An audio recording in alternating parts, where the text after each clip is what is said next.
Voilà, bonsoir. Bonsoir. Nous allons poursuivre notre étude de l'Épître aux Romains et je vais demander à un des participants s'il veut bien nous lire les versets 20 jusqu'à le chapitre, jusqu'au verset 31 du chapitre 3. Donc, Romains 3, versets 21 à 31. Comme j'ai toujours ma Bible en hébreu, vu que je viens avec un minimum de bagages, et que ma Bible en français, elle est grande et lourde, celle-là, elle est petite, donc je prends celle-là. Alors ça m'évitera d'avoir à traduire directement. Romains 3, versets 21 à 31. 21 à 31. Oui. Chapitre 3. Mais maintenant, sans la loi est manifestée la justice de Dieu, attestée dans la loi et les prophètes. Justice de Dieu par la foi en Jésus-Christ pour tous ceux qui croient. Car il n'y a pas de distinction. Tous ont péché et sont privés de la gloire de Dieu.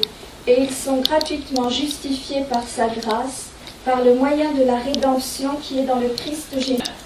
C'est lui que Dieu a destiné comme moyen d'expiation pour ceux qui auraient la foi en son sang, afin de montrer sa justice.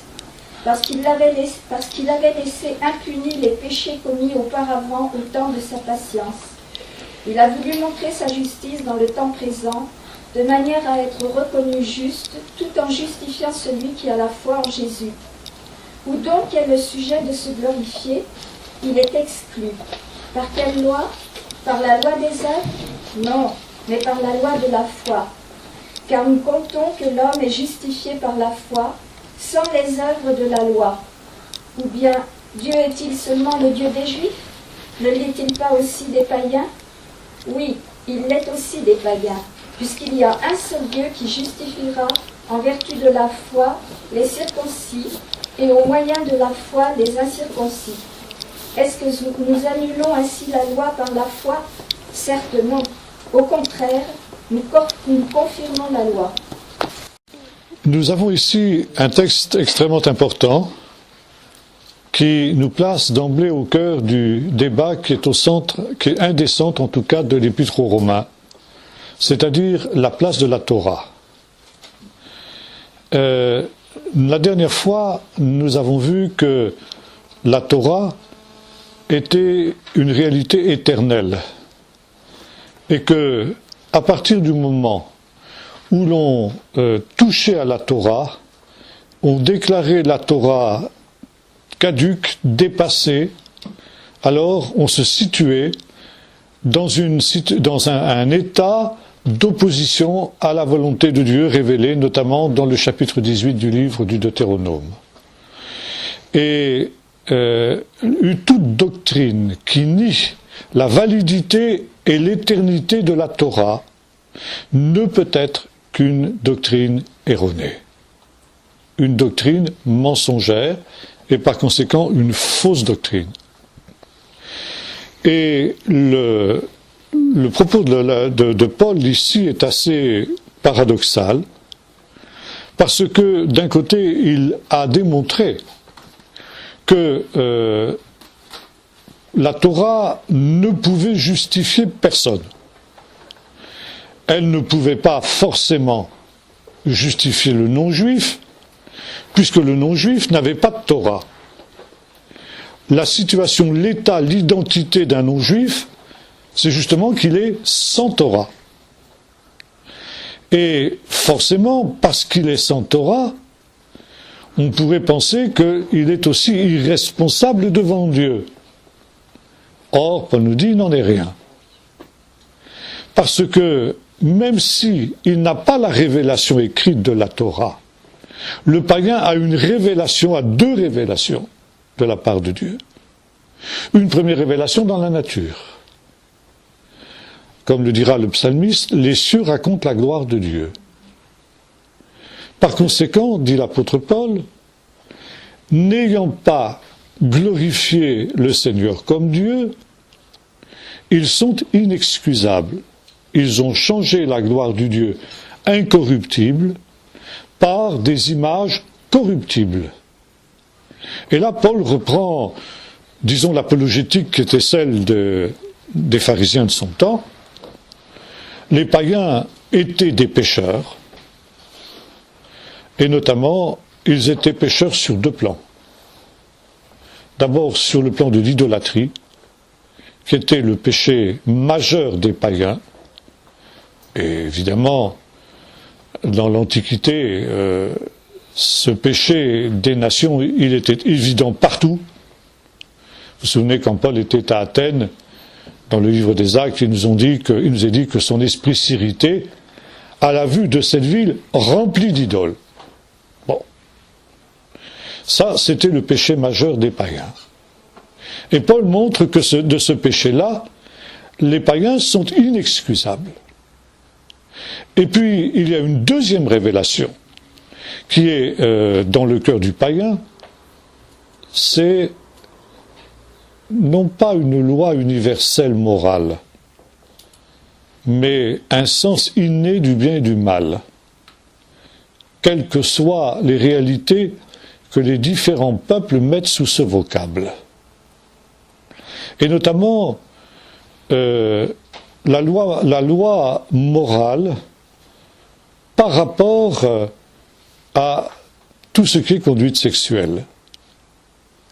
Et pour les Juifs de l'époque de Paul et de Jésus, le propre des païens était non seulement qu'ils se livraient à l'idolâtrie, mais c'est aussi qu'ils se livraient à toutes sortes de désordres sexuels. Et le pire d'entre eux, aux yeux d'un Juif, était l'homosexualité. Chose que l'on retrouve aussi dans ce texte de Paul que nous avons lu ensemble la dernière fois. Et Paul nous montre que ces désordres moraux sont directement liés à l'idolâtrie. L'idolâtrie conduit immanquablement à des débordements de cet ordre. Et Paul va jusqu'à dire, c'est Dieu qui les a livrés à leur sens réprouvé pour qu'ils commettent des choses abominables. Et déjà, le comble de l'immoralité qui culmine selon la Torah avec l'homosexualité, vous trouvez ça par exemple dans le récit du déluge, où le péché des hommes du déluge est double. La terre était remplie de violence, c'est très intéressant, entre parenthèses, violence en hébreu se dit Hamas. Et, oui, la terre était remplie du Hamas, on pourrait traduire. Et le deuxième péché de la génération de Noé, c'est que toute chair avait corrompu sa voix. C'est une manière, c'est un euphémisme pour déclarer que toute chair avait abandonné sa conduite sexuelle normale. Ça veut dire que toute chair s'était livrée à l'homosexualité. Et la généralisation de ce péché conduit forcément au jugement de Dieu sous la forme du déluge. Nous retrouvons cette même idée dans le récit de Sodome, où le jugement de Dieu devient inévitable malgré l'intercession d'Abraham en faveur de Sodome, à partir du moment où toute la ville, du plus petit jusqu'au plus grand, nous est-il dit, se rassemble pour violer les anges. Par conséquent, quand les hommes se livrent d'une manière généralisée à ce péché, le jugement de Dieu devient inévitable. Et c'est, nous dit Paul, c'est déjà un jugement que de voir la société être gagnée par ce péché. C'est Dieu qui les a livrés. Pour que la justice du jugement de Dieu qui va les atteindre apparaisse dans toute son étendue. Et que Dieu ne puisse pas être mis en accusation d'injustice, de dureté vis-à-vis de ces gens-là. Et le comble, c'est non seulement de pratiquer ces choses, nous dit l'apôtre Paul, mais d'approuver ceux qui les font, on dirait aujourd'hui, de faire la propagande et la promotion de cette conduite. Toute allusion à des événements récents serait évidemment une pure coïncidence. Oui. Bien. Donc, les païens, conclusion de Paul, les païens sont inexcusables. Jugés sans la Torah, ils seront jugés selon les lumières qui sont les leurs. Ça veut dire à la lumière de ces deux révélations qu'ils ont reçues, la révélation de la nature et la révélation de la loi morale qui est dans leur cœur. Deuxième partie de cette démonstration de Paul, après avoir parlé des païens qui aux yeux de tout juif sont des pécheurs. Tout païen est forcément un pécheur. Et dans la controverse d'Antioche, l'incident d'Antioche qui nous est rapporté dans l'Épître aux Galates par exemple, Paul, reprenant justement cette apologétique qui est celle des Juifs de son temps, comme d'ailleurs d'un certain nombre de Juifs de notre temps, en particulier les gens du Méacharim ou les ultra-religieux seraient à peu près dans cette même pensée. Nous, dit l'apôtre Paul, c'est-à-dire toi Pierre et moi Paul, nous ne sommes pas des pécheurs d'entre les nations. Parce que si tous les païens, tous les non-juifs sont des pécheurs, les juifs ne le sont pas. Le fait d'être juif suffit pour vous, pour que vous ne soyez pas un pécheur. Vous êtes injuste. Et qu'est-ce qui fait l'identité juive? C'est justement la Torah. Et la Torah, je crois qu'on en a déjà parlé la dernière fois, c'est donc l'identité juive dans sa plénitude, dans son essence même.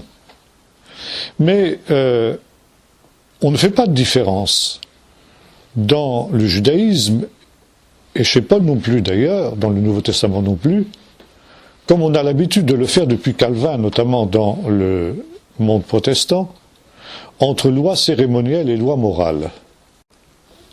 Calvin a été amené à faire une différence entre ces deux types de législation, et il considère que la loi rituelle qui concernait le peuple d'Israël, c'est-à-dire la circoncision, le Shabbat, les fêtes, la cacheroute et tout ce qui s'ensuit, sont maintenant abolies, dépassées par le Seigneur. Mais que par contre, reste et demeure valable pour les chrétiens la loi morale. Par conséquent, Jésus a aboli uniquement la loi cérémonielle et pas du tout la loi morale qui continue à obliger chaque être humain. Et les grands éléments de cette loi morale, Calvin considère que ce sont précisément ce à quoi Paul fait allusion dans le texte que nous avons cité, quand il montre qu'il y a une loi qui est écrite dans le cœur du païen. Cette loi, c'est la loi morale. Et le but de la loi, pour Calvin, et pour Luther aussi, mais plus encore pour Calvin, le but de la loi, c'est d'amener l'homme à prendre conscience de la réalité du péché. C'est parce qu'il y a une loi qui condamne ma conduite répréhensible que soudain, je prends conscience que je suis un pécheur. Et par conséquent, il est normal, nous dit Calvin, que la loi soit première. La loi, quand il parle de loi, c'est la loi morale, bien entendu, à laquelle il fait allusion. Elle est donc première parce que le but de la loi, c'est de me faire prendre conscience de mon état de pécheur. Mais, nous dit Calvin, là s'arrête le rôle de la loi. Elle est incapable d'aller plus loin, elle est incapable notamment de me conduire à la justification. Parce que, au contraire, non seulement la loi me condamne en tant que pécheur, mais également elle me conduit dans le désespoir. Parce que, en tant que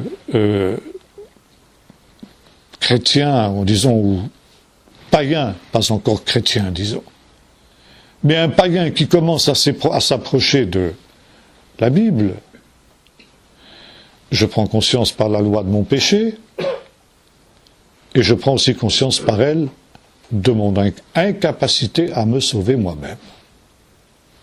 Parce que j'ai beau essayer de mettre en pratique les commandements de cette loi, je n'y parviens pas. Par conséquent, la loi me conduit dans le désespoir et dans la mort. Et c'est justement là son but, nous dit Calvin. La loi, c'est un pédagogue pour nous conduire au Messie. Et quand je suis justement dans cet état de désespoir, où je prends conscience que je suis incapable de me sauver par mes propres forces, par mes propres œuvres, alors je découvre Jésus-Christ, qui lui a accompli pour moi toute cette loi morale que moi, pécheur, je suis incapable de réaliser, et il a pris sur lui le poids de ma condamnation, la malédiction que la loi prononçait sur celui qui viole la loi, précisément ce que moi je suis, et par conséquent, par le sacrifice de Jésus, je découvre que je puis échapper à la condamnation. Non pas encore une fois par mes propres forces, par mes propres œuvres, mais par la foi dans l'œuvre de Jésus. Bon. Il y a du vrai dans cette approche, bien sûr, et il y a aussi du moins vrai, si j'ose dire. Première critique que l'on peut faire à cette doctrine de Calvin, c'est que cette différence qu'il fait entre loi morale et loi rituelle n'existe pas. N'existe pas chez Paul, n'existe pas dans le Nouveau Testament, n'existe pas dans la Bible d'une manière générale. La Torah, c'est un tout. Elle comprend aussi bien la loi morale que la loi cérémonielle. Et il n'y a pas de différence entre ces deux réalités. Si la loi morale subsiste, la loi cérémonielle subsiste également. Deuxième critique que l'on peut faire à cette approche de Calvin, c'est que Calvin raisonne comme si finalement chaque être humain qui s'approche de l'Évangile devenait en quelque sorte un juif. Il faudrait, selon lui, connaître un sentiment d'échec pour nous approcher du salut. Or, quand nous regardons ce que Paul écrit aux Romains, ce qu'il écrit d'une manière générale, et ce que nous trouvons écrit de lui dans le livre des Actes, il est évident que Paul n'a jamais véritablement connu un sentiment d'échec par rapport à la Torah. Paul était heureux dans son judaïsme, il était épanoui dans son judaïsme, il n'a jamais eu véritablement de problème à ce niveau-là. Et par conséquent, ici, il y a un certain porte-à-faux. Calvin raisonne comme si chaque être humain dans le monde devait devenir un peu juif pour pouvoir connaître le salut. Ce qui faisait dire d'ailleurs, j'en ai parlé je crois la dernière fois, à un professeur de Nouveau Testament au début d'une année d'études dans une école biblique, quand il allait justement étudier l'Épître aux Romains, il disait à ses élèves, la première chose que vous devez faire avant d'aborder l'étude de l'Épître aux Romains, c'est de tuer le juif qui est en vous. Qu'est-ce qu'il voulait dire par là? Ça, justement, que chaque être humain, selon la doctrine calviniste, serait tenté, d'une manière ou d'une autre, de faire son salut par ses propres forces. Ce qui, selon Calvin, était la doctrine du salut des Juifs de l'époque de Paul. Nous allons voir que ça aussi, c'est tout à fait excessif. Disons à la décharge de Calvin que Calvin n'avait jamais rencontré de Juifs en chair et en os de sa vie. Pour une bonne et simple raison, c'est que dès la fin du XIVe siècle, ils avaient été chassés de France. Par conséquent, il avait une vue stéréotypée du Juif. Cette vue stéréotypée que l'on a encore aujourd'hui dans beaucoup de nos milieux. parce que, bien que nous ne soyons plus exactement dans la situation où était Calvin, beaucoup de chrétiens n'ont jamais rencontré de juifs en chair et en os dans leur vie, et s'ils en ont rencontré, ils n'ont jamais eu vraiment l'occasion de s'entretenir avec eux, notamment sur ce qu'un juif pense en ce qui concerne la justification. Bon. Or, justement, qu'est-ce que la Torah pour un juif? Alors, la première chose à dire, c'est que le but de la Torah n'a jamais été le salut, n'a jamais été la sanctification. La Torah, il est vrai, est un livre qui a été donné pour des hommes pécheurs et pour des hommes déchus. Ça, c'est un fait. Mais son but n'est pas de nous indiquer un moyen de salut ou un moyen de justification.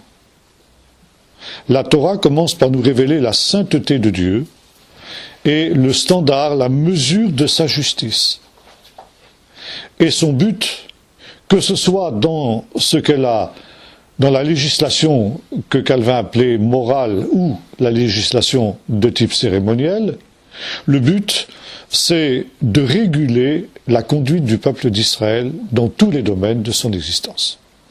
Donc c'est une règle de vie. Et une règle de vie qui concerne essentiellement la vie dans ce monde-ci.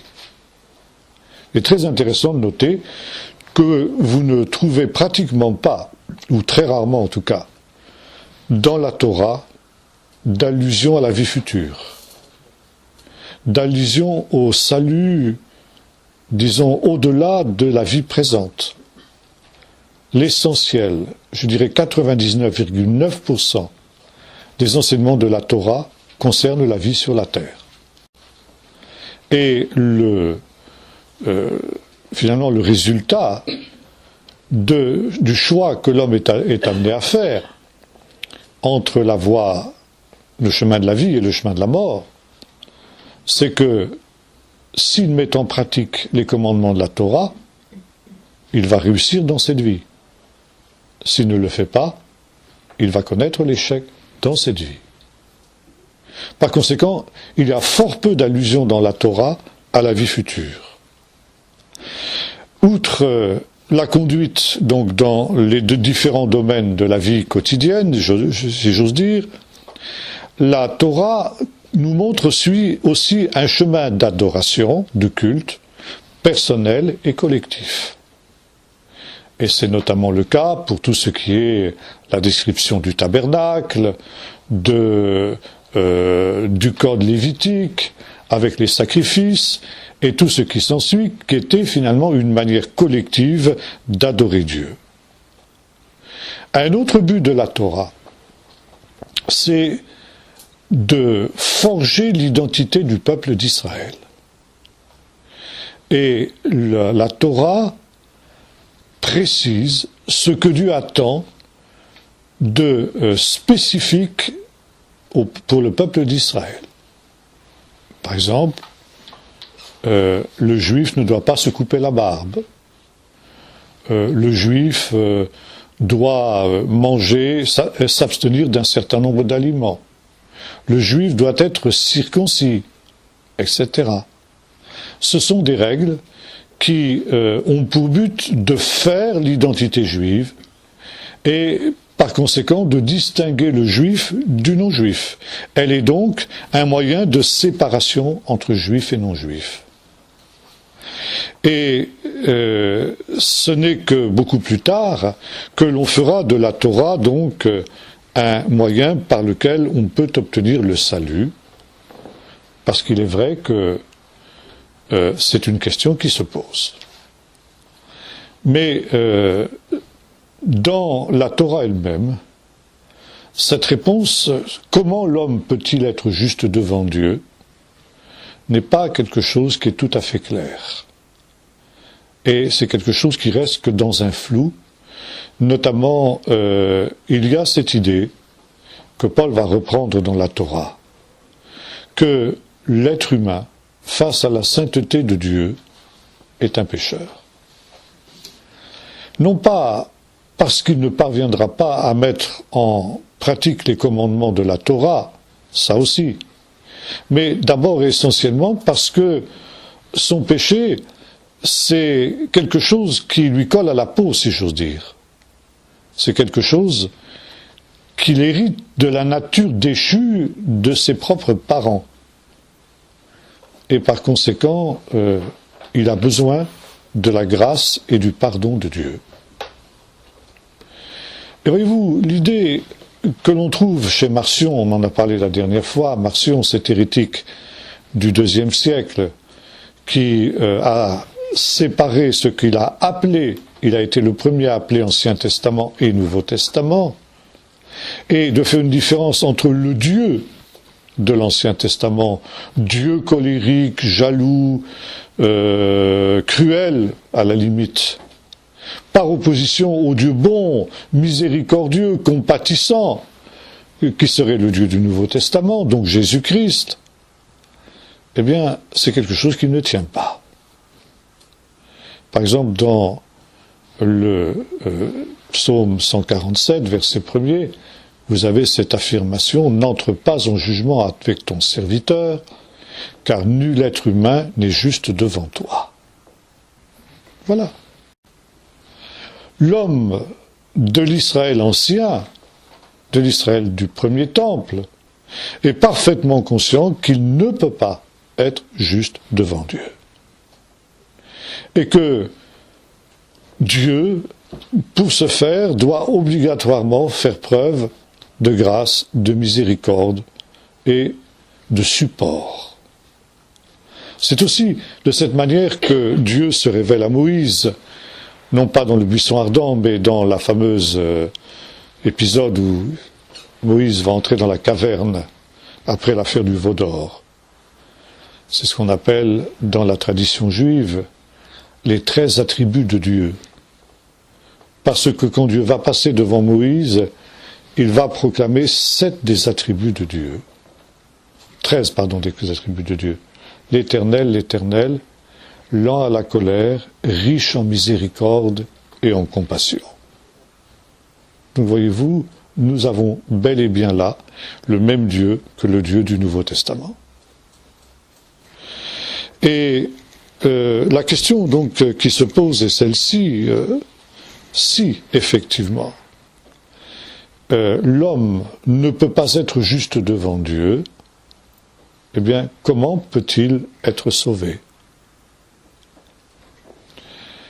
Alors, il y a l'idée, dans le judaïsme de l'époque de Paul, il y a plusieurs idées à ce sujet. Puisque la Torah elle-même n'a pas de réponse univoque, définitive, péremptoire, alors il y a plusieurs solutions qui sont avancées. Il y a effectivement une solution qui se rapproche un peu de la vision traditionnelle que l'on a du judaïsme, à savoir que l'homme peut acquérir devant Dieu des mérites. Et la théologie du mérite a effectivement connu au sein du judaïsme, et connaît encore au sein du judaïsme, un grand développement. Elle a connu d'ailleurs ce développement beaucoup plus après la chute du temple, du deuxième temple, après le début de l'exil, par opposition à la théologie de la grâce qu'on trouvait dans le christianisme. Je vous ai expliqué qu'il y a 2 religions qui sont issues du judaïsme de l'époque de Jésus, le christianisme et le judaïsme rabbinique actuel. Et le judaïsme rabbinique actuel n'est pas exactement, ça je l'ai déjà dit, je le répète, le judaïsme que Jésus et que Paul ont connu. Et notamment, les 2 religions se sont développées en opposition l'une à l'autre. Et les 2 religions ont pris, l'une par rapport à l'autre, des positions extrêmes par réaction. Ce qui est toujours une très très mauvaise manière de dogmatiser. Et parce que le christianisme insistait sur la grâce, sur le pardon, sur l'œuvre de Jésus, le judaïsme post-exilique a insisté sur la théologie des mérites. Et ce faisant, effectivement, il rejoint un petit peu ce que Paul condamne dans l'Épître aux Romains et dans l'Épître aux Galates. Cette idée que, en étant donc agréable à Dieu, l'homme peut acquérir devant lui des mérites. Ça, c'était essentiellement le fait d'une école pharisienne dont nous avons déjà parlé, qu'on appelle l'école de Shammai. Maintenant, en face de cette idée, il y avait la doctrine des Sadducéens. Doctrine qui n'est pas très très élaborée, qu'on connaît nettement moins bien que les doctrines des pharisiens, parce que les Sadducéens ont laissé derrière eux assez peu de littérature, dans la mesure où, après la destruction du temple, ils ont disparu, et les pharisiens ont fait disparaître l'essentiel de leurs écrits. Néanmoins, on a des écrits d'un Sadducéen qui s'appelait Antigone de Socco, et qui enseignait ceci: sers Dieu, non pas dans l'espoir d'une récompense, mais par amour et d'une manière entièrement gratuite. Et les Sadducéens condamnaient justement cette théologie du mérite. C'est vrai que l'homme juif doit s'efforcer d'être agréable à Dieu. Et pour être agréable à Dieu, bien sûr, c'est, comme le dit la fin du livre de l'Ecclésiaste, crains Dieu et observe ses commandements. Par conséquent, sur le plan de l'observation des commandements, les Sadducéens étaient au moins aussi stricts que les pharisiens. Mais, pour eux, le fait de respecter d'une manière irréprochable les commandements de Dieu ne faisait que l'homme n'obtenait pour cela aucun mérite devant Dieu. Et cette volonté de servir Dieu gratuitement, donc par grâce, et uniquement par amour, et bien sûr, dans le judaïsme de l'époque, on résumait la Torah, on en a parlé la dernière fois, par la règle d'or de Hillel, c'est-à-dire ne fais pas aux autres ce qu'ils ne voudraient pas qu'ils te fassent, mais aussi par les 2 commandements par lesquels aussi Jésus va résumer toute la Torah.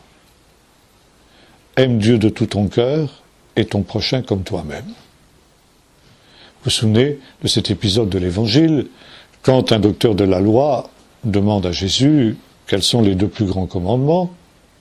Jésus cite le schéma: écoute Israël, l'Éternel notre Dieu est un, tu aimeras Seigneur ton Dieu de tout ton cœur, de toute ton âme, de toute ta force. C'est le premier, le grand commandement. Et voici le second qui lui est semblable: tu aimeras ton prochain comme toi-même. Et ces 2 commandements, dit Jésus, résument toute la Torah et les prophètes. C'était la manière dont on résumait effectivement la Torah dans le judaïsme de l'époque de Jésus. Et les 2 commandements, tu aimeras l'Éternel ton Dieu et ton prochain comme toi-même, résumaient les 2 tables de la loi. Vous savez que les 10 paroles étaient écrites sur 2 tables. 5 paroles étaient écrites sur l'une et 5 paroles étaient écrites sur l'autre. Et la première table, les 5 premières paroles, sont des obligations que l'homme a par rapport à Dieu. Les commandements qui sont écrits sur la 2e table sont des commandements en ce qui concerne les obligations que l'homme a par rapport à son prochain.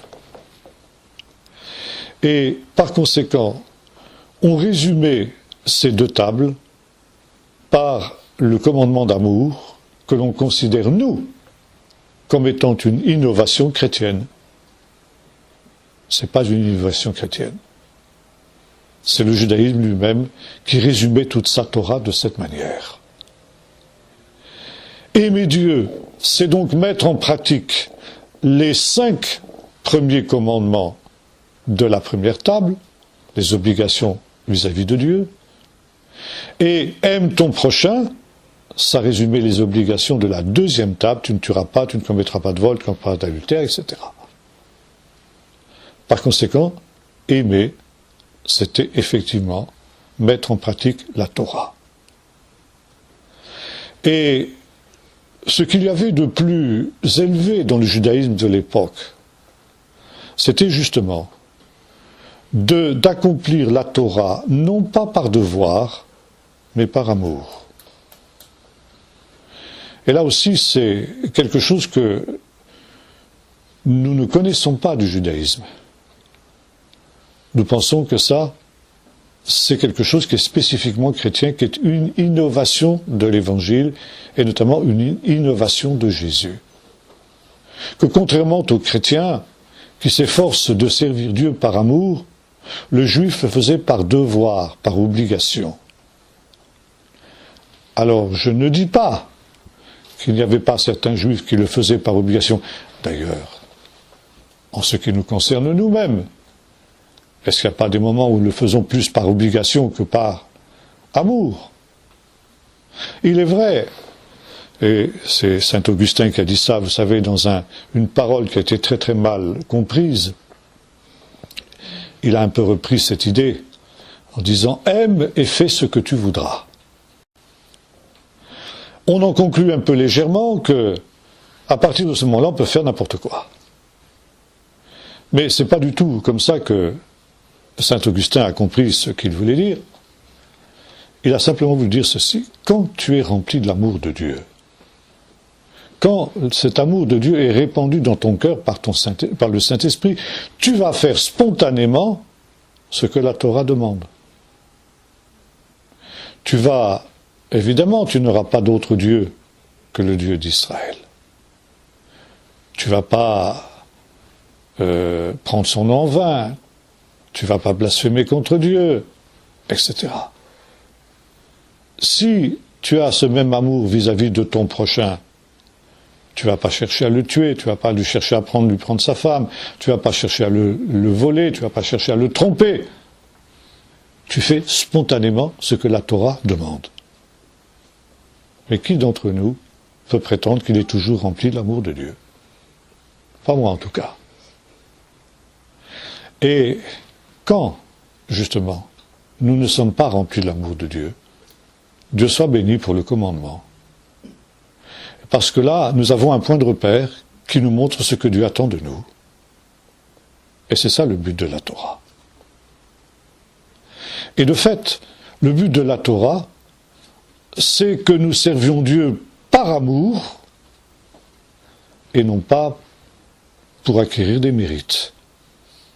Un espèce de calcul, comment dirais-je, mercantile, du donnant-donnant.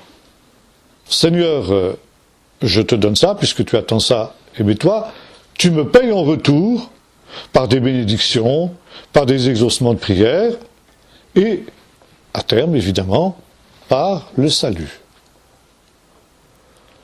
Ça, à la fois donc les Sadducéens, mais également l'école pharisienne de Hillel s'opposait aussi à cette idée-là. Et voyez-vous, il faut se garder de penser que tous les Juifs de l'époque de Paul, de l'époque de Jésus, avaient une vision de la justification qui était basée sur la théologie des mérites. Aujourd'hui, ça l'est davantage dans le judaïsme actuel, mais pour les raisons que j'ai dites, par opposition au christianisme. Il y avait deux autres écoles de pensée dans le judaïsme de cette période. La première, c'était les Esséniens, dont nous avons déjà eu l'occasion de parler, dont on a découvert les écrits, vous savez, au bord de la mer Morte, à partir de 1947. Et les Esséniens, eux, considéraient, bien sûr, que la Torah était immuable. Tout le monde était d'accord là-dessus. Comme le dira Jésus dans le Sermon sur la montagne, pas un seul iota, pas un seul trait de lettre ne doit changer. Mais, là aussi, dans la vision des Esséniens, il n'était pas question d'acquérir devant Dieu des mérites. Les Esséniens étaient des gens qui avaient une théologie basée sur l'idée de la grâce, mais la grâce au sens absolu. Ça veut dire, pour eux, le monde était divisé en deux camps. Le camp des justes qu'ils appelaient le camp des fils de la lumière, c'est-à-dire eux, les Esséniens. Puis les autres, tous les autres, les païens bien sûr, mais les juifs qui n'étaient pas esséniens, les pharisiens, les sadducéens, tout ça, c'était des fils des ténèbres. Ils étaient voués à la perdition. Et par conséquent, quoi qu'ils fassent, ils étaient perdus. Parce que Dieu, dans sa préscience et dans sa prédestination, les Esséniens étaient des prédestinationnistes, Dieu avait de toute éternité décidé souverainement qui serait perdu et qui serait sauvé. Et si tu étais destiné au salut, rien ne pouvait altérer ce salut. Si tu étais destiné à la perdition, tu pouvais faire tout ce que tu voulais, tu pouvais respecter la Torah à la perfection, ça ne changerait rien du tout. Ce qui faisait le salut, c'était l'élection de la grâce. Et vous voyez ici, bien sûr, un certain parallèle, je dis un certain parallèle qu'il ne faut pas pousser trop loin, avec justement Paul. Et si l'on était élu, automatiquement, comment le savait-on? Parce qu'on était poussé à rejoindre la secte des Esséniens. Et là, à partir du moment où on entrait dans la secte, on était sur des rails. Ce qui ne voulait pas dire que pour autant on n'était pas des pécheurs. Et les Esséniens, au contraire, étaient parfaitement conscients qu'ils étaient des pécheurs. Et l'essentiel de leur doctrine consistait à essayer de comprendre comment il était possible de se séparer du péché, de vaincre le péché. Cette sanctification, elle s'opérait par des ablutions, par des mortifications.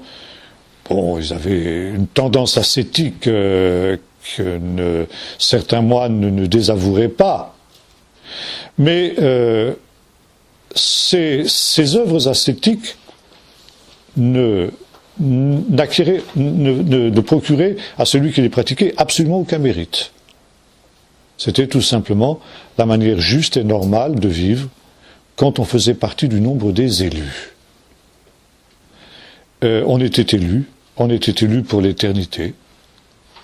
Et vous avez par exemple dans ce qu'on appelle le recueil des hymnes d'action de grâce qu'on a trouvé à Qumran, de nombreux cantiques qui bénissent Dieu pour cette élection dont l'auteur des psaumes, l'auteur des hymnes en tout cas, a été l'objet de la part de Dieu. Donc, si on n'est pas appelé, eh bien on aura beau faire. Et quand, par exemple, un candidat se présente à la communauté pour pouvoir être accueilli en son sein, il commence par passer un temps de probation qui dure minimum 1 an. Et au bout d'1 an, il passe devant l'assemblée des responsables de la secte et on examine son cas. Il est accepté ou il est rejeté. S'il est accepté, c'est donc la preuve qu'il fait partie des élus. Et s'il est rejeté, alors c'est plus la peine qu'il se repointe dans 1 an ou dans 2 ans ou dans 10 ans ou 120 ans, ça veut dire qu'il est irrémédiablement perdu. C'est une des raisons, par exemple, pour lesquelles Jean-Baptiste ne pouvait pas être un Essénien, contrairement à ce que l'on a affirmé. Car Jean-Baptiste s'adressait à des pécheurs, aux publicains, aux prostituées, aux gens de mauvaise vie, les invitant à la repentance pour passer des ténèbres à la lumière. Ça, c'était impensable pour les Esséniens. Un pécheur, un publicain, une prostituée, son état de prostituée était la preuve qu'elle était perdue. Il n'y avait rien à faire. Elle pouvait se repentir, elle pouvait faire tout ce qu'elle voulait, elle était perdue quoi qu'elle fasse. Donc ici, nous avons affaire à Qumran à une théologie de la grâce. Et voyez-vous, cette idée que l'on est sauvé par grâce, par le moyen de la foi, c'est pas non plus une idée chrétienne. Au départ, en tout cas. Nous allons voir que le Nouveau Testament et Paul poussent cette notion de la grâce infiniment moins loin que ne le font les Esséniens. Mais cette idée de la grâce, telle qu'on la trouve dans le Nouveau Testament et dans nos théologies chrétiennes, c'est quelque chose qui se trouvait dans le judaïsme de l'époque de Paul et de l'époque de Jésus. Dernière catégorie de gens qui envisageaient le salut, c'est ce qu'on appelait les chassidim. Chassid, c'est un mot qui signifie les pieux, les justes, les fidèles, on traduit de différentes manières. Et les chassidim étaient des gens qui se recrutaient dans le menu peuple en général. Ils n'appartenaient pas, comme les pharisiens, comme les sadducéens, ou même les esséniens, à une certaine élite spirituelle, et notamment une élite du savoir. Déjà, à cette époque-là, le judaïsme privilégiait l'étude. Et aujourd'hui, dans le judaïsme actuel, un des moyens de salut, c'est l'étude de la Torah. Et il y a cette idée que l'étude de la Torah est plus importante que la pratique de la Torah. On acquiert davantage de mérite en étudiant la Torah qu'en mettant de la Torah en pratique. Cette idée, c'est une idée que Paul condamne dans le texte que nous avons lu tout à l'heure, ou que nous avons lu la dernière fois.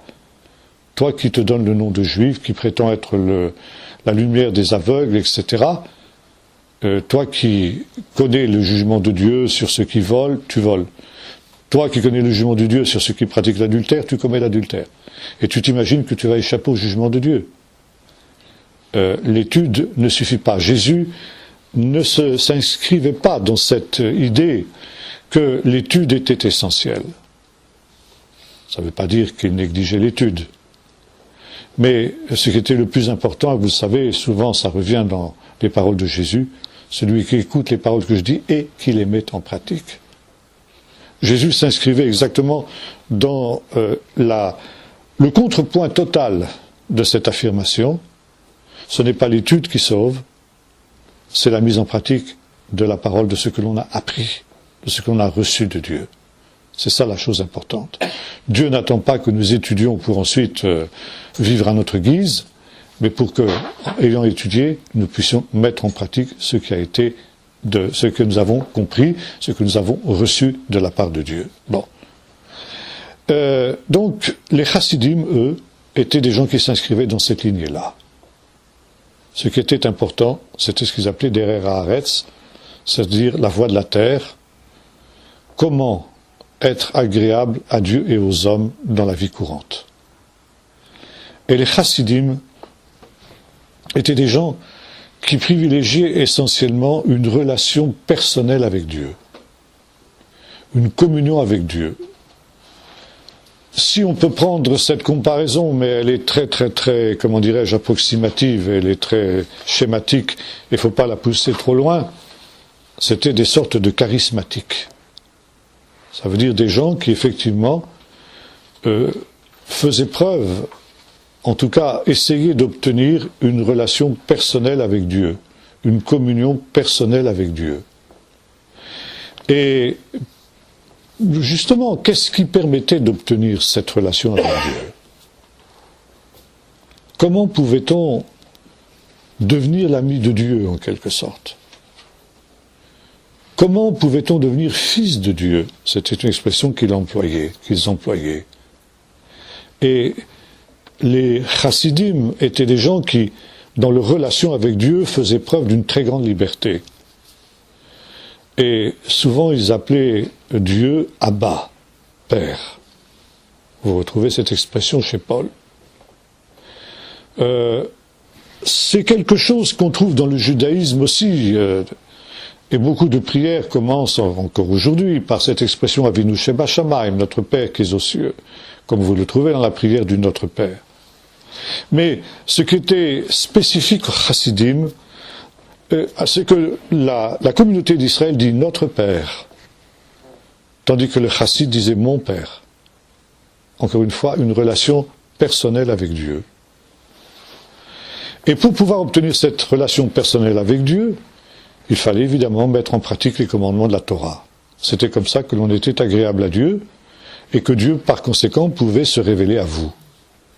Donc là encore, il n'était pas question d'utiliser la Torah comme un moyen de salut ou comme un moyen de justification, mais comme un moyen de s'approcher de Dieu, d'avoir une relation personnelle avec Dieu.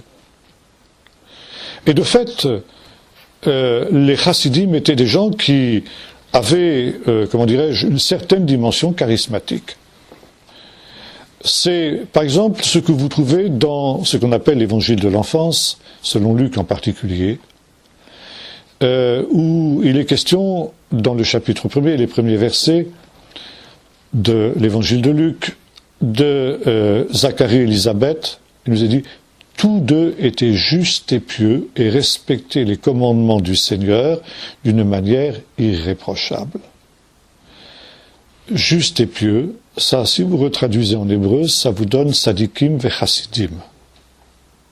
Donc, Luc considérait que ces deux personnages, ce couple-là, appartenaient à ce que précisément on appelait dans le judaïsme du temps les Chassidim. Et ce qui faisait qu'ils étaient du nombre de ces chassidim, c'est encore une fois qu'ils respectaient les commandements du Seigneur d'une manière irréprochable. C'était la condition pour devenir un chassid. C'est très intéressant de noter aussi que Luc, dans ce domaine-là, n'est pas du tout contre la mise en pratique de la Torah de manière irréprochable. Il considère que c'est quelque chose de tout à fait positif. Pourtant, Luc était un disciple de Paul, et il ne considère pas pour autant que la pratique de la Torah soit incompatible avec le fait d'être un enfant de Dieu fidèle, au contraire. On trouve aussi par la suite, au moment de la présentation au temple, dans le chapitre 2, deux personnages, Siméon et Hana. Hana, Anne on dit en français, excusez-moi. Et par exemple, Siméon, peut-être que c'est un personnage qui nous est connu dans le Talmud. Il est question d'un certain Siméon, fils de Hillel, qui vivait à cette période. Est-ce le Siméon dont il est question dans l'évangile de Luc? On ne peut pas en être sûr à 100%, mais enfin bon, on ne peut pas non plus écarter cette hypothèse comme étant une hypothèse plausible. Siméon était un homme charismatique. L'Esprit de Dieu était sur lui et il avait des révélations de la part du Seigneur. Hana, elle aussi, était prophétesse et ce sont eux qui ont accueilli Jésus enfant dans le temple et l'ont proclamé Messie d'Israël et lumière des nations, selon ce qu'avaient annoncé les prophètes. On connaît dans la littérature juive d'autres chassidim, qui étaient d'ailleurs des gens, encore une fois, du bas peuple en général, un peu comme l'était Jésus. Jésus, d'ailleurs, lui-même, on peut dire que, avec Marie, sa mère, Joseph, étaient aussi des chassidim. J'ai déjà souligné le fait que le détail qui nous est souligné par Luc, à savoir que les parents de Jésus montaient à la fête de Pâques une fois par an, montrait que c'était des gens qui étaient particulièrement pieux, parce qu'il était très rare que des Galiléens aillent tous les ans à Jérusalem pour la fête de Pâques, parce que ça coûtait cher. Un voyage de ce type-là, c'était extrêmement coûteux. Or, on sait que Marie et Joseph étaient pauvres, puisqu'ils ont offert l'offrande des pauvres, 2 tourterelles et 2 jeunes pigeons pour la purification de la Vierge. Donc, pour eux, pour aller à Jérusalem tous les ans, c'était un grand sacrifice financier. Conclusion, c'était des chassidim. Bien. Jésus, qui était aussi un personnage charismatique par ses miracles, s'inscrivait effectivement aussi dans la lignée des chassidim. On connaît d'autres chassidim qui étaient à peu près un peu plus anciens que Jésus, à peu près contemporains. Un autre qui était plus tard. 2 ont marqué leur époque. Le premier s'appelait Choni, le faiseur de cercle. Pourquoi le faiseur de cercle? Parce que c'était un homme qui avait, selon la tradition, une relation unique avec Dieu. Et il avait dans la prière une très très grande audace. Et un des fléaux auxquels le peuple d'Israël devait faire face souvent, et encore aujourd'hui, c'était la sécheresse. Et dans les périodes de sécheresse, on allait chercher Choni. Et on disait, Choni, prie pour la pluie. Et Choni prenait son bâton, il faisait un cercle dans la poussière autour de lui, et il disait, Seigneur, je ne sortirai pas de ce cercle aussi longtemps que tu n'auras pas donné la pluie. Et le texte biblique nous dit que, le texte du Talmud nous dit que chaque fois ça a marché. Un autre chassid s'appelait Hanina ben Dorsa. C'était un homme du peuple très simple, c'était un paysan. Mais c'est un homme qui avait une relation avec Dieu, et notamment qui avait un don de guérison. Il priait pour les malades, il expliquait comment il faisait, et les malades étaient guéris. Seulement, c'était un homme qui était, à cause de cela même, en opposition avec les pharisiens. Et notamment, un des chefs de l'école pharisienne, qui s'appelait Yochanan ben Zakkai, était un des adversaires farouches de Hanina ben Dorsa. Parce que, selon la doctrine pharisienne, le temps des miracles était passé. C'était aussi ce qu'on reprochait à Jésus. Et un jour, dit le Talmud, le fils de Yochanan ben Zakkai est tombé malade à la mort. Et toute honte but, quand son fils était en danger de mort, Yochanan ben Zakkai a envoyé des messagers vers Hanina ben Dorsa pour qu'il prie pour son fils.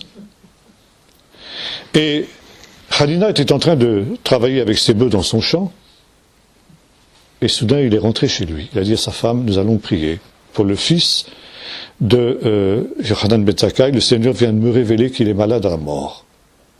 Or tu sais que cet homme nous hait. Et voilà, le Seigneur m'a révélé qu'il avait envoyé des messagers pour me demander de prier pour son fils. Et j'imagine quelle humiliation ça doit être pour cet homme. Alors pour éviter de l'humilier, nous allons prier pour son fils, pour qu'il soit guéri avant que les messagers n'arrivent et qu'il ne soit pas obligé d'envoyer ces messagers jusqu'à nous et qu'il ne sache jamais qu'il a été guéri parce qu'on a prié pour lui. Vous vous rendez compte ? Le degré de sanctification de cet homme. Et c'est ce qui s'est produit. Ça, c'était les chassidim. Et enfin, dernier point, et il y avait aussi l'idée, on aura l'occasion d'y revenir, que le salut était donné tout simplement parce que l'on appartenait au peuple d'Israël. Et que d'une manière ou d'une autre, tous ceux qui appartenaient au peuple d'Israël finiraient par être sauvés au dernier jour. On a encore ça dans le judaïsme aujourd'hui, avec cette expression tout Israël à part au monde à venir. Et ça, c'était aussi une doctrine contre laquelle Paul s'est élevé.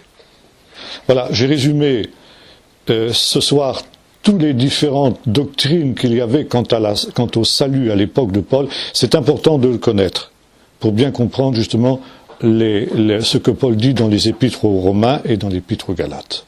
Voilà, je crois que je vais m'arrêter là pour ce soir. La prochaine fois, on verra comment Paul, lui, envisage la justification et le salut par rapport à ces différentes approches que j'ai évoquées.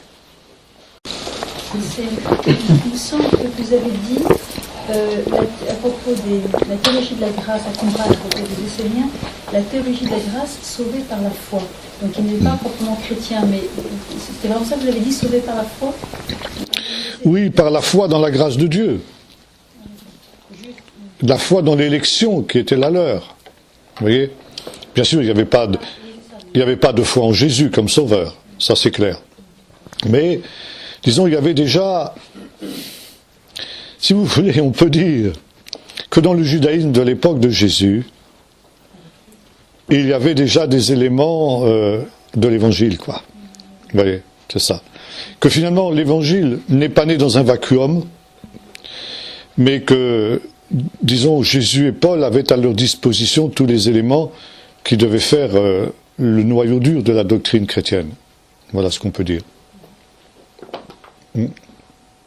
Anne-Marie, oui. La dernière fois, tu avais utilisé un terme que j'ai noté, mais je n'ai pas compris ce que c'était. Je ne suis même pas sûre de l'avoir noté correctement.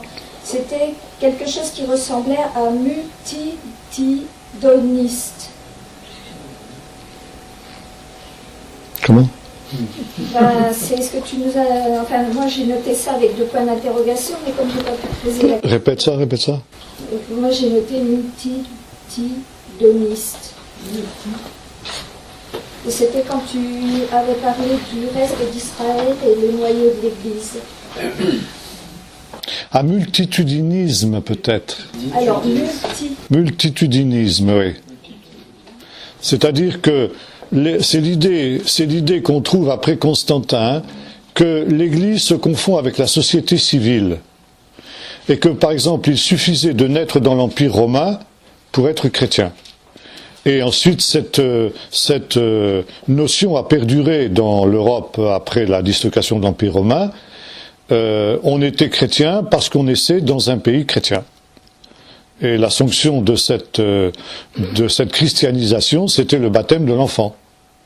L'enfant était baptisé sans qu'on lui demande il était fait chrétien sans qu'on lui demande son avis, tout simplement parce qu'il était né dans une famille chrétienne, il était né dans un pays chrétien. Est-ce que la théologie de la prédestination qu'enseignaient les Esséniens, poussée à l'extrême d'ailleurs, n'est pas à mettre en parallèle avec l'enseignement de Calvin? Si, tout à fait.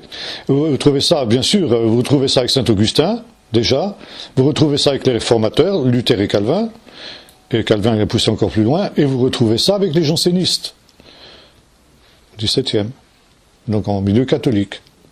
C'est récurrent, ça ressurgit toujours. Parce que justement, tout le problème, et on aura l'occasion de le voir, Paul va en traiter justement dans l'Épître aux Romains, c'est comment s'articule cette grâce de Dieu, puisque l'homme est incapable par lui-même de faire son salut, et que ce salut est tout simplement un don immérité de Dieu, donc une grâce. Quelle est la part de l'homme dans cette manifestation du salut? Alors évidemment, la position extrême est celle des Esséniens. L'homme n'a aucune part. C'est le choix souverain de Dieu. Et l'homme n'y est pour rien. Il y a des élus et il y a des réprouvés, c'est tout. Bon. Ça, vous trouvez ça chez Calvin, vous trouvez ça un peu chez les jansénistes. Bien. Et vous avez ensuite l'autre point de vue. Dit oui, mais alors si il en est ainsi, où est la justice de Dieu? Est-ce que c'est pas quelque chose d'inhumain, que Dieu, pourquoi tel est condamné et tel sauvé, voilà. Et finalement, tout le débat sur cette question de la grâce, c'est de savoir sur quels critères se fait ce choix, sur quels critères se fait cette élection. Et l'idée d'une élection, justement, c'est pas non plus quelque chose qui est forcément étranger à certaines écoles pharisiennes, notamment l'école de Hillel. Mais il y a cette idée que, finalement, bien sûr, l'homme n'est pour rien dans le salut qui lui est donné, mais il a tout simplement un acquiescement, il y a un appel universel de Dieu à chaque être humain. Ça, c'est la doctrine de Jésus. De Jean-Baptiste d'abord et de Jésus. Et encore une fois, comme j'ai dit tout à l'heure, cette doctrine, j'anticipe un petit peu sur ce que je dirai la prochaine fois, cette doctrine, elle est inacceptable pour les Esséniens. C'est pourquoi ni Jean-Baptiste, ni Jésus n'étaient des Esséniens. L'idée donc de l'Évangile, donc Jean-Baptiste et Jésus, c'est cette idée que le salut est offert indifféremment à tout homme, y compris les plus bas tombés, et que l'ère messianique, l'ère où est manifesté le pardon de Dieu dont nous avons parlé ensemble la dernière fois, est une ère dans laquelle Dieu manifeste sa bonté, donc sa grâce, chesed, c'est le même mot en hébreu, on peut traduire le mot chesed par grâce, bonté, miséricorde, etc. Pardon. Bon. Il est accordé, il est en tout cas offert, pas accordé, mais offert indifféremment à tout être humain. D'où la parole de Jésus dans le Sermon sur la montagne, il fait lever son soleil sur les méchants et sur les bons, il fait pleuvoir sur les justes et sur les injustes. On l'a lu tout à l'heure dans l'Épître aux Romains, Dieu, dans ce temps-ci, retient l'ardeur de sa colère. Parce que justement c'est une période de grâce. Vous trouvez ça par exemple dans de nombreuses paraboles, par exemple la parabole du filet. Le royaume des cieux est semblable à un filet qui a été jeté dans la mer, et il ramène toutes sortes de poissons, tous les poissons, les bons, les mauvais, tout le monde est appelé. D'où le message de Jean-Baptiste pour les publicains, les prostituées, les gens de mauvaiserie et les pharisiens, donc les justes. Il appelle les uns et les autres. Vous avez ça aussi dans la prédication des apôtres. Et c'est la raison pour laquelle Jésus mangeait avec les gens de mauvaise vie, se laissait toucher par la prostituée, etc. Et aussi, ça implique, puisque les exclus, ceux justement qui sont considérés comme des parias, comme des irrécupérables par les Esséniens et par certains pharisiens, Jésus va vers eux, je dirais, en priorité. Les publicains et les prostituées vous devanceront dans le royaume des cieux, dit Jésus. Bon. Et ça implique alors aussi donc des gens comme les femmes, les enfants, qui étaient considérés aussi comme quantité négligeable. Jésus reçoit les enfants. Parce que la grâce de Dieu, elle est égale pour tous.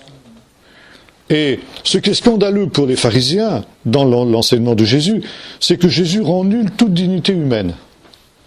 Il abolit la différence entre juste et méchant. Il reçoit les uns comme les autres indifféremment. Et ça implique aussi à terme, évidemment, l'appel des non-juifs. Jésus n'est pas allé lui-même vers les non-juifs pour des raisons spécifiques, mais il donne ensuite ordre à ses disciples d'aller vers les non-juifs. Parce que sinon, on n'est pas dans ce temps de l'universalité de la grâce de Dieu. Donc plus de différence entre juste et méchant. Et pourtant, il y a des justes et des réprouvés. Et qu'est-ce qui fait la différence? L'acceptation ou la non-acceptation de la grâce de Dieu. Vous avez ça, par exemple, déjà dans le résumé de la prédication de Jésus de Jean-Baptiste. Repentez-vous car le royaume des cieux est proche. Ça veut dire, le royaume des cieux s'est approché. Comment s'est-il approché? Et Jésus le dit. Quand Jean-Baptiste doute de la messianité de Jésus. Est-ce que tu es celui qui doit venir ou est-ce que nous devons en attendre un autre? Jésus ne répond pas. Il fait des miracles. Il dit aux envoyés de Jean, allez dire à Jean ce que vous avez vu. Les sourds entendent, les aveugles voient, les boiteux marchent, les morts ressuscitent et la bonne nouvelle est annoncée aux pauvres. Et lorsqu'on lui reproche de chasser des démons par le prince des démons, il dit, c'est idiot ce que vous dites là, parce que ça veut dire que Satan s'autodétruit, il n'est pas assez bête pour ça. Donc la seule conclusion logique, c'est que c'est par le doigt de Dieu que je chasse les démons, c'est-à-dire voilà, l'Esprit de Dieu, la puissance de Dieu. Et si c'est par l'Esprit de Dieu que je chasse les démons, c'est le signe que le royaume de Dieu s'est approché. Ça veut dire que le Seigneur guérit indifféremment tous ceux qui viennent vers lui. Il ne leur demande pas s'ils sont bons, s'ils sont mauvais. Tu es malade? Tu viens? Tu es guéri. Bon, maintenant, qu'est-ce que tu vas faire en face de ces signes du royaume de Dieu que tu as vus? Le royaume des cieux s'est approché, donc repentez-vous et croyez à la bonne nouvelle. Quand on a été témoin des signes du royaume de Dieu, la seule réponse valable, c'est de se repentir et de croire à la bonne nouvelle. Et c'est justement ce que n'ont pas fait les villes dans lesquelles Jésus a fait ses miracles. Malheur à toi, Chorazine.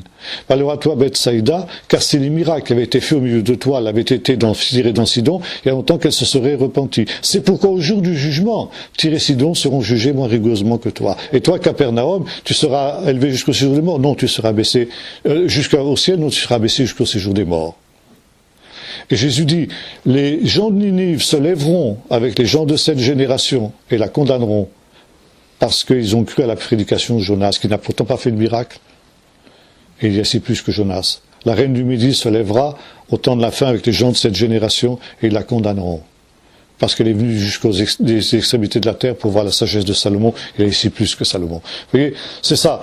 Donc là, il y a une position nuancée par rapport à Qumran, où à Qumran, on est donc dans une position véritablement de prédestination totale, de déterminisme absolu, que vous retrouvez dans l'islam d'ailleurs, aussi. C'est pareil dans l'islam. Et puis là, on a la grâce, bien sûr, mais une grâce qui est offerte à tout homme, et qui doit être reçue gratuitement. C'est aussi la parabole du grand festin. Les exclus, qui sont invités à la salle du festin gratuitement, à une seule condition, de revêtir un habit de noces qui leur est fourni gratuitement. Et celui qui n'a pas voulu se revêtir de cet habit de noces, il est expulsé de la salle du festin. Vous voyez? Donc voilà, on a une position beaucoup plus nuancée. Oui? J'aimerais que vous reveniez sur les deux lois, la loi cérémonielle. D'accord, j'ai pas entendu. Plus fort, s'il vous plaît. La loi morale et la loi cérémonielle. Oui, la loi morale et la loi cérémonielle. Et par moment, en chrétien, j'ai un peu du mal là-dessus. Est-ce qu'on peut éventuellement pratiquer la loi cérémonielle? Laisse-moi ouvrir ou pas? Est-ce qu'on peut pratiquer la loi cérémonielle? La loi cérémonielle, on aura l'occasion d'en reparler, elle ne concerne que le seul peuple d'Israël. Les non-juifs ne sont pas du tout tenus, ne sont pas du tout obligés par la loi cérémonielle. La Torah, elle est encore une fois une Torah universelle. Ça veut dire qu'elle a des exigences pour toutes les catégories de gens qui forment la population de la terre. Elle a des exigences différentes pour le peuple d'Israël et pour les non-juifs. Elle a des exigences différentes pour les hommes et pour les femmes. Elle a des exigences différentes pour les prêtres et pour le simple Israël, pour les Lévites et pour le simple Israël. Alors, c'est ça justement qu'il faut bien comprendre, et c'est là-dessus que Paul va se dresser va se baser quand il se dresse contre ce qu'il appelle les judaïsants. Ça veut dire des gens qui veulent exiger des païens les pratiques de la loi cérémonielle, à laquelle ils ne sont pas astreints, comme les apôtres au Concile de Jérusalem, dans le chapitre 15 du livre des Actes, le constatent. Oui. Voilà. Il y avait juste à la frange le fait de la consommation du sang par rapport... Oui, ça on en a parlé déjà. On en a déjà parlé. Ça c'est effectivement c'est pas quelque chose qu'on trouve qui est spécifique à Israël. Vous le trouvez dans les 7 lois noachiques, dans les lois de Noé. Donc là, ça reste valable. Oui.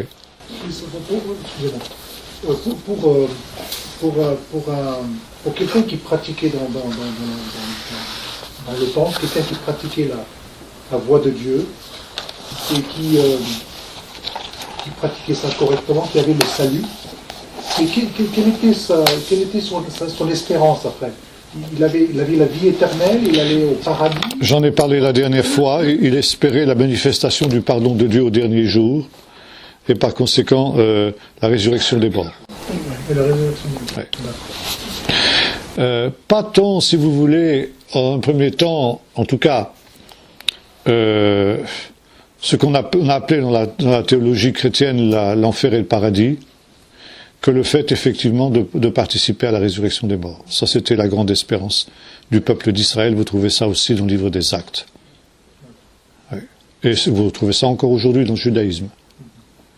Alors évidemment, après ça, il y a l'idée, ce qu'on appelle Gan Eden ou Gehinom, le jardin d'Éden et la Géhenne. C'est des notions que vous retrouvez dans le Nouveau Testament. Ça veut dire, mais ce sont, comment vous dire, des états transitoires, provisoires, en attendant le jugement final, quoi. Le jugement final qui verra ceux qui ont part, qui sont dignes de participer ou non à la résurrection des morts.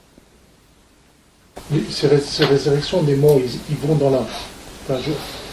la Nouvelle Jérusalem, D'abord dans la terre, ici sur la terre renouvelée, la terre du royaume de Dieu, ce que Jésus appelle le royaume de Dieu, un royaume qui vient sur la terre. Donc c'est le millénium. Le millénium, oui, tout à fait. Mais alors, excusez-moi, oui. Le millénium et la Nouvelle Jérusalem. C'est après le millénium, c'est encore un état transitoire et provisoire. D'accord, avant la nouvelle terre. Avant la nouvelle, c'est voilà. Ouais. quel état définitif. Ça, on en a parlé quand on a parlé de l'Apocalypse. Bien, oui, allez-y. Dans les années 90, j'étais dans le nord de la France, j'étais avec une conférence avec un rabbin. Et j'essayais de parler sur Ésaïe. Paraît-il qu'ils ont enlevé le livre d'Ésaïe. Non, c'est pas vrai. Non? C'est pas vrai. Ah non, ça sûrement pas. Sûrement pas. Parce que là, c'est là qu'on parle, c'est de Jésus, dit la sens. Non, non, non, non. Ils l'interprètent différemment. Ils interprètent ces passages-là différemment. Mais non, dans le livre d'Ésaïe, c'est un des livres essentiels de la Bible. Je l'ai là, ici. Ça, c'est la Torah. C'est le Tanakh juif. Il y a le livre d'Ésaïe dedans, bien sûr. Ah oui, mais ce qu'on nous a dit, c'est qu'il glissait rapidement sur le chapitre. Ça, c'est autre chose. Quand on fait la lecture, oui, la lecture, il y a une série de lectures, je l'appelle l'Haftara, la lecture des prophètes, qui se fait entre l'anniversaire de la destruction du temple et Rosh Hashanah. Donc cette semaine où on lit dans les livrets des consolations d'Ésaïe. De fait, quand on arrive au chapitre 52, on passe au chapitre 54 directement. Mais comme chez nous, quand on arrive à la lecture des Romains au chapitre 8, on passe au chapitre... Voilà, exactement. Exactement. Exactement. Bien, merci. Et bonne fête, et bonne année, et bonne fête, Chag Sameach, parce que actuellement c'est une fête juive qui se célèbre, la fête de Hanouka. La fête. Ça veut dire la purification du temple en 165 avant Jésus-Christ.